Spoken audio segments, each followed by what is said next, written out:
So we will be discussing about the mechanism of action of mannitol, which is a diuretic drug, right? अच्छा जी, listen now very carefully. कभी कभी क्या होता है कि आपकी बॉडी के अंदर फ्लूइड कॉन्सेंट्रेशन ज़्यादा होती है। Simple, okay. फ्लूइड कॉन्सेंट्रेशन ज़्यादा होती है।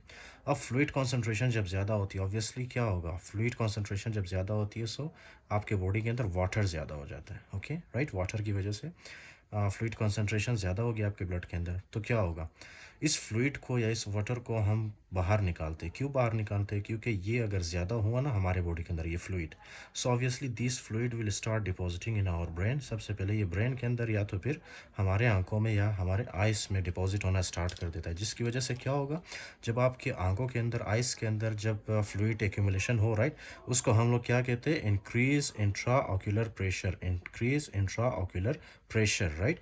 इसी तरह अगर फ्लूइड एक्यूमुलेशन ब्रेन के अंदर हो, राइट, तो उसको हम लोग क्या कहते हैं, इंक्रीज इंट्राक्रेनियल प्रेशर, राइट।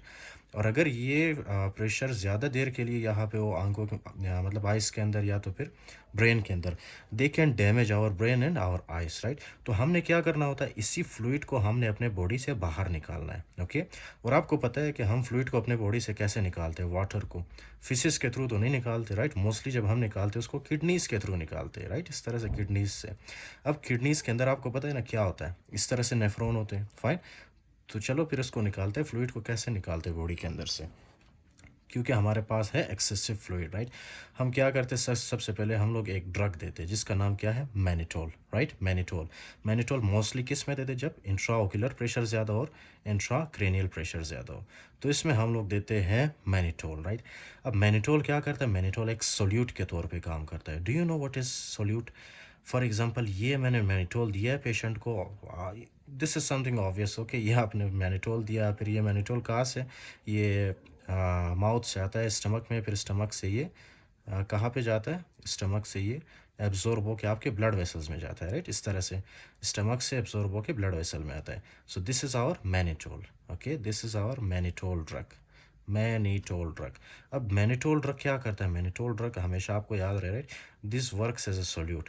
ये क्या होता है, यहाँ से ये एब्जॉर्ब होता है, राइट, सॉरी फिल्टर होता है यहाँ ग्लोमेरुलस से, ये फिल्टर हो के कहाँ पे आता है, प्रॉक्सिमल कॉन्वोलेटेड टिब्यूल में। आपको याद है ना, ये क्या है हमारे पास, proximal convoluted tubule. This is our mannitol. ये जो आपको नज़र आ रहा है, ये यहाँ से सर्कुलेशन से कहाँ पे आ गया, नेफ्रॉन के अंदर। अब जाहिर सी बात है कि यहाँ से क्या फ़िल्टर होता है, यहाँ से हमारे पास H2O भी फ़िल्टर होता है। सिंपल, ओके, H2O भी फ़िल्टर होता है यहाँ से। अच्छा जी। अब ये है हमारे पास प्रॉक्सिमल कॉन्वोलेटेड ट्यूब्यूल के सेल्स, राइट। ये है हमारे पास प्रॉक्सिमल कॉन्वोलेटेड ट्यूब्यूल के सेल्स। सिंपल। नॉर्मली आपको पता है आपकी बॉडी के अंदर क्या होता है, आपके बॉडी के अंदर, मेरे बॉडी के अंदर अभी क्या हो रहा है, if your kidneys are normal, right, तो ऑब्वियसली ये जो वाटर है ना, ये यहाँ से प्रॉक्सिमल कॉन्वोलेटेड ट्यूब्यूल के सेल्स से रीएब्जॉर्ब होता है, ओके। रीएब्जॉर्ब होकर ये वापस हमारे सर्कुलेशन में आता है। 65% ऑफ द वाटर वापस रीएब्जॉर्ब होता है, ओके, राइट।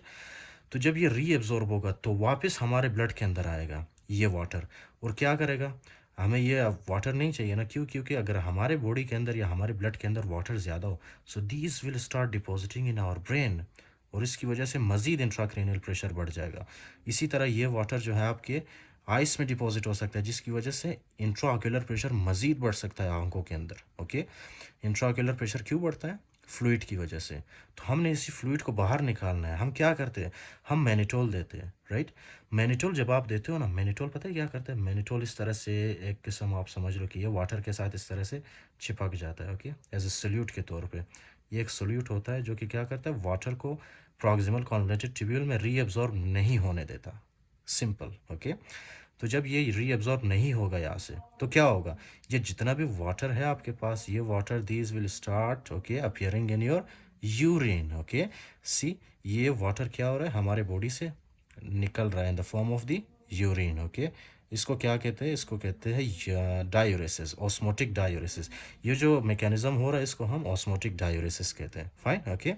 अब क्या है कि मैनिटोल जब आप देते हो, ये बहुत ही पावरफुल ड्रग है, राइट। ये क्या करता है, जितना भी for example most of the water जो आपके बॉडी के अंदर होता है, वो उस वाटर को निकालता है आपके बॉडी से, राइट। ये देख रहे हो आप, यूरिन के तौर पे आपकी बॉडी से वाटर को निकाल देता है। एज अ रिजल्ट क्या होता है, एज अ रिजल्ट ये होता है ना कि ब्लड के अंदर, आपके ब्लड के अंदर जो है सोडियम की कॉन्सेंट्रेशन कम हो जाती है। क्यों कम हो जाती है, सॉरी, ये सोडियम की कॉन्सेंट्रेशन ज़्यादा होती है, ओके राइट। सोडियम की कॉन्सेंट्रेशन क्यों ज़्यादा होती है? क्योंकि अगर आपने अपने बॉडी से ज़्यादा वाटर को निकाला, राइट, जब आप अपने बॉडी से ज़्यादा वाटर को निकालते हो तो उसकी वजह से सोडियम की कॉन्सेंट्रेशन ज़्यादा होती है आपके बॉडी के अंदर, राइट। क्यों? क्योंकि सोडियम एक सोल्यूट है आपके पास, right. Normally you must remember, okay, आपके बॉडी के अंदर 50% सोडियम होना चाहिए एंड 50% वाटर होना चाहिए, ओके। 50-50%, ये 50% और ये 50%, आपको समझाने के लिए बता रहा हूँ। तो क्या है कि अगर ये वाटर, अगर आपने जो है वाटर को ज़्यादा फिल्टर किया और यही वाटर आपके यूरिन में ज़्यादा अपियर हुआ, राइट, तो क्या होगा? वाटर की कंसंट्रेशन कम होगी ना, simple, okay. As a result क्या होगा? आपने सोडियम को तो कुछ नहीं किया ना, क्योंकि मैनिटोल सोडियम को कुछ नहीं करता, राइट। एज अ रिज़ल्ट क्या होगा? सोडियम आपके बॉडी के अंदर पड़ जाएगा, ओके। तो आपने यही कॉन्सेप्ट जहन में रखना है, ओके, कि हमारे पास क्या है, सोडियम भी 50% है और नॉर्मली वाटर भी 50% है। ये दोनों नॉर्मल होने चाहिए, ओके राइट। लेकिन कभी कभी क्या होता है, आप फॉर एग्जांपल ये एक किडनी है, एक दूसरा नेफ्रॉन है, राइट। एक पेशेंट है जिसका जो है किडनी काम नहीं कर रहा, राइट। जब किडनी काम नहीं करता, ऑब्वियसली ये जो उसका नेफ्रॉन है, नेफ्रॉन भी नॉन फंक्शनल होता है, राइट। तो क्या करते हैं हम लोग? मैनिटोल देते हैं इस पेशेंट को, राइट। मैनिटोल, जो कि नहीं देना चाहिए, लेकिन आपको समझाने के लिए बता रहा हूँ कि हम मैनिटोल देते हैं इसको। मैनिटोल देने की वजह से क्या होगा? ये जो आपके बॉडी के अंदर है, इसकी वाटर कॉन्सेंट्रेशन ब्लड के अंदर ज़्यादा होगी, ओके। क्या करेगा मैनिटोल? आपको बताया था मैंने, ये यहाँ से फ्लूइड को निकालता है, यहाँ से फ्लूइड को निकालता है, राइट। और कहाँ पे लेके आता है? ब्लड के अंदर। तो इसी तरह से जब आप मैनिटोल देते हो ना, ये मैनिटोल इंटरस्टिशियम से जितना भी फ्लूइड होता है ना, वाटर, सबको खींच के लाता है ब्लड वेसल्स के अंदर, right. As a result blood vessels में क्या होगा? वाटर कॉन्सेंट्रेशन ज़्यादा होगा, सिंपल। लेकिन अब इसी वाटर को हमने क्या करना है? यहाँ से अपने किडनी से निकालना है। लेकिन प्रॉब्लम क्या है कि ये हमारी जो किडनी है ना, नेफ्रॉन, वो काम नहीं कर रहा, राइट। क्योंकि हमारा नेफ्रॉन हो चुका है डैमेज, रेनल फेलियर की वजह से। तो ये जो वाटर है, it will start accumulating in our body, specially in our blood vessels, okay. आपको बताया था मैंने, जब वाटर की कॉन्सेंट्रेशन ब्लड के अंदर ज़्यादा होती है ना, तो एज अ रिजल्ट क्या होगा? ऑटोमेटिकली सोडियम हमारे बॉडी के अंदर कम होती है, जिसको हम क्या कहते हैं? इस कंडीशन को hyponatraemia, okay. Hyponatraemia, simple, hyponatraemia. Hyponatraemia क्यों होता है? क्योंकि जब वाटर कंसंट्रेशन बहुत ज़्यादा होती है, okay, so that will lead to hyponatremia. आपको पता है ये वाला कॉन्सेप्ट? मैंने कहा था कि ये दोनों एक, मतलब ये दोनों जो है ना, कम या ज़्यादा नहीं होना चाहिए हमारे बॉडी के अंदर, राइट। दोनों 50-50 होना चाहिए। लेकिन अगर ये हुआ कि फॉर एग्जांपल ये वाटर की कंसंट्रेशन ब्लड वेसल्स के अंदर 50 से बढ़ गया, फॉर एग्जांपल 70% हो गया, राइट, तो पीछे क्या बचेगा? पीछे सोडियम तो 50% है ना, जिसका मतलब है कि सोडियम क्या हुआ है? कम हुआ है। किससे? वाटर से, राइट। तो इसीलिए वाटर को नॉर्मल रेंज में होना चाहिए, ताकि सोडियम भी उसके साथ बैलेंस करे, फाइन। अगर वाटर ज़्यादा हो गया तो ऑटोमेटिकली हमारे बॉडी के अंदर सोडियम की कॉन्सेंट्रेशन इसकी निस्बत कम होगी, okay, and that will lead to hyponatremia, right. Now you have to listen one thing, ये जो हमारे पास इंक्रीज वाटर है, ये क्या करता है? Listen, okay.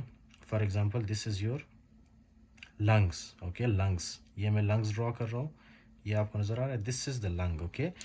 क्या होता है कि आपको पता है, लंग्स के अंदर भी इस तरह से वाटर सप्लाई होती है, सॉरी, ब्लड सप्लाई होती है, राइट। इस तरह से ब्लड सप्लाई होती है। अब अगर ब्लड के अंदर वाटर की कंसंट्रेशन ज़्यादा होगी, लिसन, ओके, जब ब्लड के अंदर वाटर की कंसंट्रेशन ज़्यादा होती है ना, तो ये water, these will start leaking into the lungs, these will start leaking into the lungs, okay, right. These will start leaking into the lungs, and that will lead to pulmonary edema, that will lead to pulmonary edema, okay, pulmonary edema। फिर आपको obviously कुछ clinical features मिलेंगे related to pulmonary oedema, जैसे कि shortness of breath, क्योंकि यहाँ पे oxygen exchange नहीं होता, यहाँ पे फ्लूइड एक्यूमुलेशन हुई होती है, तो यहाँ से ऑक्सीजन एक्सचेंज नहीं होता, यहाँ से कार्बन डाइऑक्साइड ऊपर नहीं जाता, right. So that will lead to pulmonary oedema, right. So you can see here diuretic site of action. Specially first drug हमारे पास कौन सा है? Mannitol, right. अब ये जो मैनिटोल है, मोस्टली कहाँ पे एक्ट करता है? यहाँ पे can you see this is the glomerulus proximal convoluted tubule है ये। उसके बाद ये लूप ऑफ हैनलिन शुरू होता है यहाँ से, राइट, यहाँ तक। फिर उसके बाद ये डिस्टल कॉन्वोलेटेड ट्यूब्यूल और ये कलेक्टिंग डक्ट, ओके फाइन।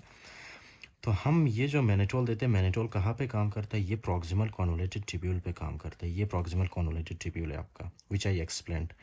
तो यहाँ से क्या करते हैं? ये जो वाटर रीअब्जॉर्ब होता है ना, इस वाटर रीअब्जॉर्प्शन को ये इनहिबिट करता है, जिसकी वजह से ये वाटर क्या होता है? रीअब्जॉर्ब नहीं होता, और ये वाटर हमारे क्या होता है? यहाँ से जाते जाते यूरिन में एट द एंड अपीयर होता है, ओके।